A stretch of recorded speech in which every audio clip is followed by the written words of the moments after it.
Hi, this is Jody Goss, president of the producers firm. Today, I'm so excited to have with us some of our top agents that we worked with for almost 2 decades now. It's hard to believe.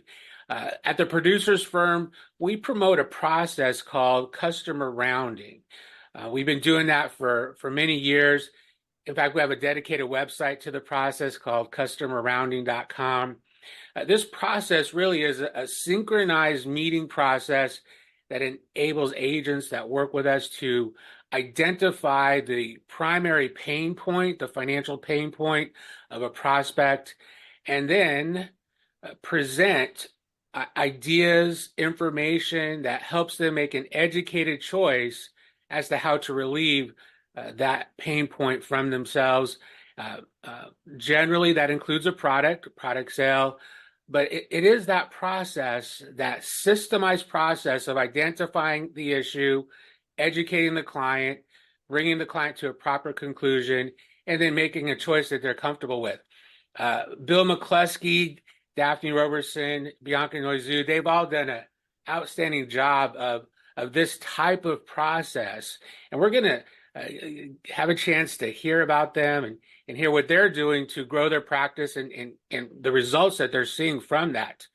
So why don't we first start off with you, Daphne? Daphne, can you tell us a little about yourself, about your practice? Sure. I'm the owner of Robertson Tierney and Associates. We've been in business 16 years this April. I have two agents that work inside the office and one admin. We have about 3,500 clients. I do personally.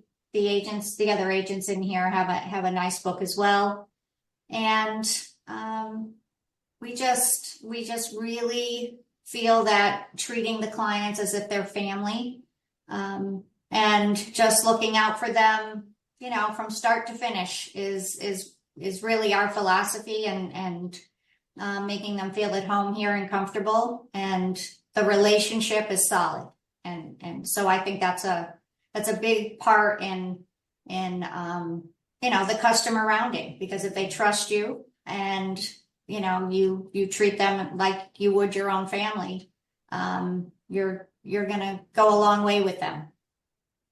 Yeah, absolutely. I have a fantastic career. You've had 3,500 clients. That's amazing. Mm-hmm. And I know as far as results on the customer rounding side, over the past 6 months, you've added about $8 million of assets. So congratulations Thank you. on that front too. Thank you for all your hard work. Bill, how about yourself? Can you tell us a little about you and your agency and how long you've been in the business, et cetera? Sure. So I have been in the insurance business 41 years this year.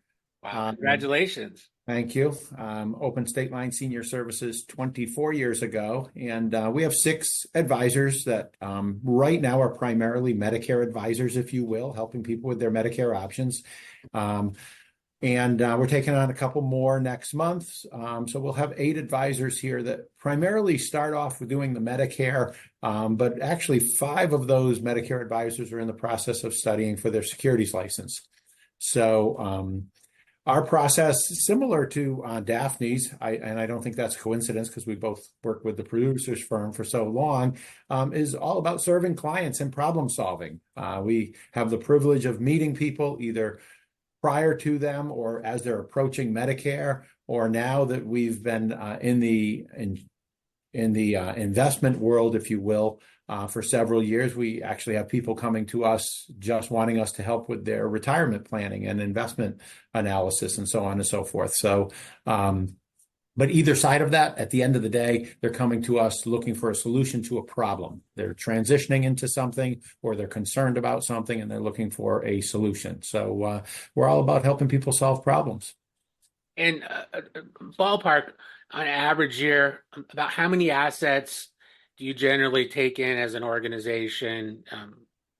Somewhere in the neighborhood of pretty close to 20 million, I would say, about $20 million a year.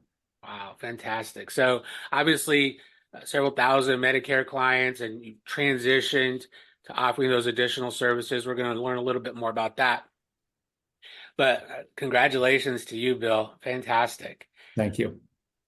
Bianca, how about yourself? Can you tell us a little bit about yourself?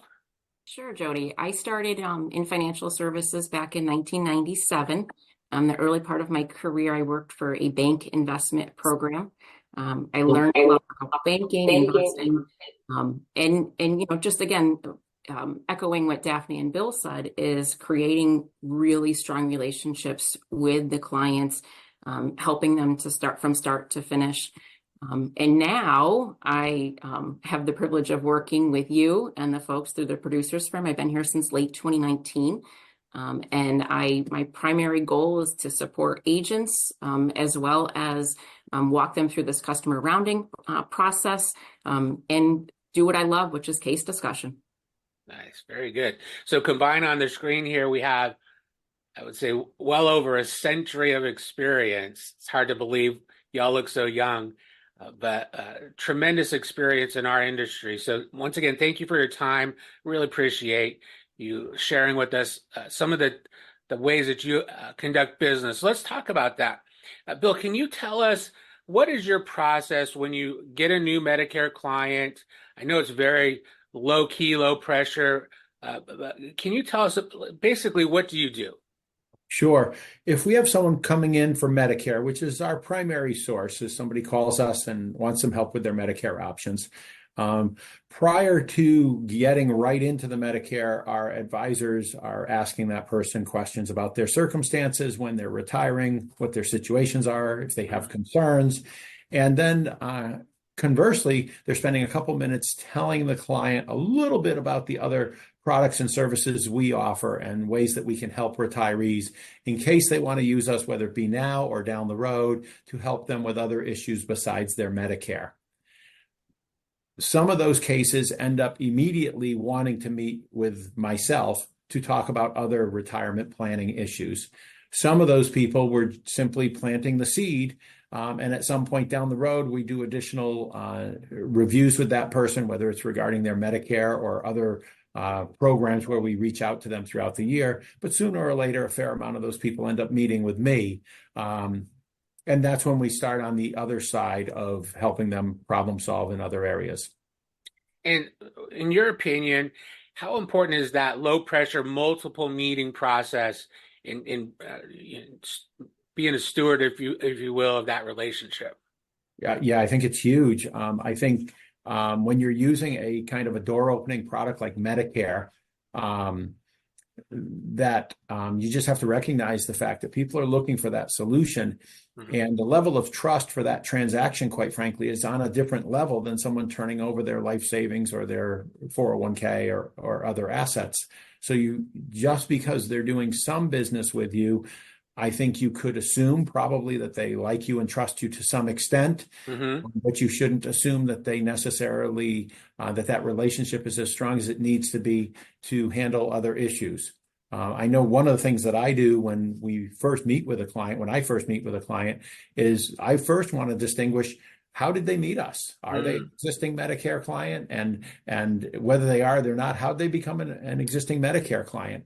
I do that, quite frankly, because A, I want to know genuinely, and B, I kind of like the idea that they're reminded that they were referred to us from a friend or family member, because that's where virtually all of our new business comes from.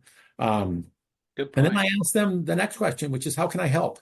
And let them talk a little bit about, and then we get into, oh, you're retiring, or you did retire. Where did you work? What type of work did you do? Do you miss it? How have you adjusted to retirement? What are you looking forward to? Lots of questions to get to know them as an individual, and then ease into, problem solving later.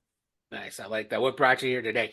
I know you also use a retirement planning tool, and you've leaned on that for quite a few years now. How important do you think that is to create a retirement plan for the individuals that you're working with? I think it's huge for a couple of reasons. Number one, it's a great planning tool. And I point out to the client early on that we don't use this tool. First of all, we don't charge a fee for it. Other people charge fees for certain services, and that's fine. I feel like I'd rather not worry about the fee up front and just prove to myself that they should want to do business with us. But either way, we point out to the client that this is not just a tool Mhm. to show you why you should do business with us. This is the first thing we're going to look at every time we do a review, whether that's once, twice, or 3 times a year. We start off with that planning tool because that's what we have some control over. We have control over building your plan. We don't have control over what's going on in the investment world or in the world in general. There's so many things beyond our control, but we can build a plan that takes uncertainty into account. We know things are going to happen. We don't know when, we don't know what they're going to be, we don't know to what extent, but we can have a plan that takes uncertainty into account.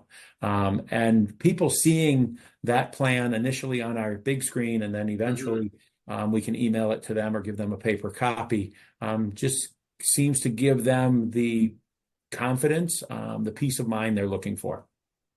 Well, thank you for sharing that. I know that is a critical part of your process, and I appreciate that. I know it's also the same part of Daphne and Bianca's process too. Let's talk to Daphne about that. Daphne, well, I know you have a very succinct process that you worked hard to develop over the last number of Right. years. You have an intake form that you send out before the client even comes in. Can you talk to us a little bit about that and about your process? Sure. So when a client calls in, Dana takes the call, explains our process that we have them complete an online intake form, which basically provides their demographic information, but we also ask financial questions. But beyond that, we're asking what other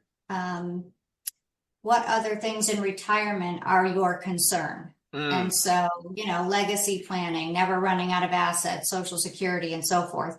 So based on how they complete that form, tells us how we're going to navigate the meeting. So during the Medicare meeting, we're touching on those and then working directly side by side with Bianca. She then sets up the financial appointment, or I do while I'm with the client, and it just rolls from there. So it's working, I think, very, very well. Well, the proof is in the pudding, right? I Yeah. mean, Yes. the Yes, it numbers is. the numbers Yeah. speak for themselves. Let me just ask this question. In your experience, I know there's a lot of what would seem to be confidential information in that intake form. How often do you see people resist completing that? Do people give you a hard time, I guess, is the bottom line? Not a lot. We soften it a bit when Dana is sending it out. She explains why we're asking those questions, because it does play a large part in what they're going to pay for Medicare now and in the future. And it also could play a part on the opposite side, where they may be able to qualify for programs that they may not think they would qualify for. So just having that financial information gives us the opportunity to provide a lot of information, both on the low income side and as well as the higher income earners as well. So smart to buffer it, if you will. I know you have an excellent cover letter that helps to explain the reasons why. Once again, you really worked hard to perfect your process, and it's working. I also appreciate that in that intake form, you help have the client identify their main concerns. So now you have a target that you can really hone in on, provide information, help them make educated choices. Don't you think that that's a really important aspect too? It is, because it helps us to identify their concerns and then offer solutions, as Bill says, problem solve, and be able to set up that next meeting to address those concerns. So it just makes the process much easier. So we're not trying to offer something that we weren't already discussing. So it's working. So I'm very happy. Finally, after many trial and error, we were able to perfect that. So that is the key to success, trial and error. Yeah. I know you and Bianca work closely as a team, as you expressed there. How important do you think it is working as a team, and how do you bring Bianca into a new client?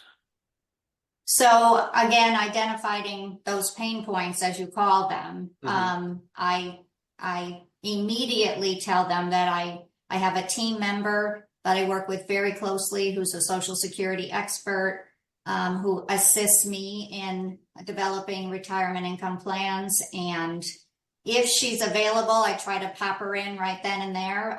If not, then we set up that next meeting, and or Bianca reaches out to them, introduces herself. So it's been very successful.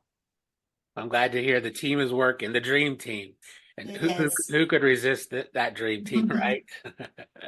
Thank you for sharing that, Daphne.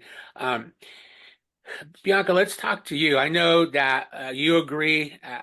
Our philosophy at the producers firm, having a process, and as Daphne alluded to there, doesn't always work, but learning, trial and error, learning from your failures, amplifying your successes. Um, can you talk to us about what your thoughts on having a process with regards to the successful agents you've seen and are working with?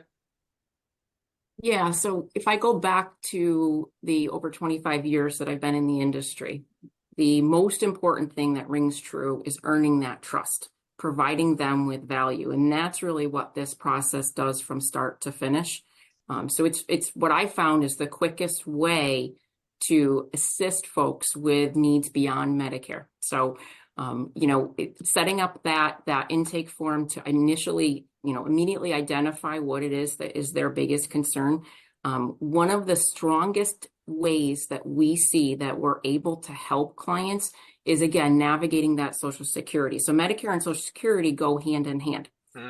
Almost always, and Daphne and Bill, I'm sure, would agree, there's going to be Social Security questions. There's so many unknowns. So that's just a natural thing to introduce to the conversation. So to be able to help them on that, on that level, helps to earn that trust. So start with the Social Security. Another part of the process is what Bill had articulated, having a plan for distributing income. So they've saved their entire life and they've been responsible with that.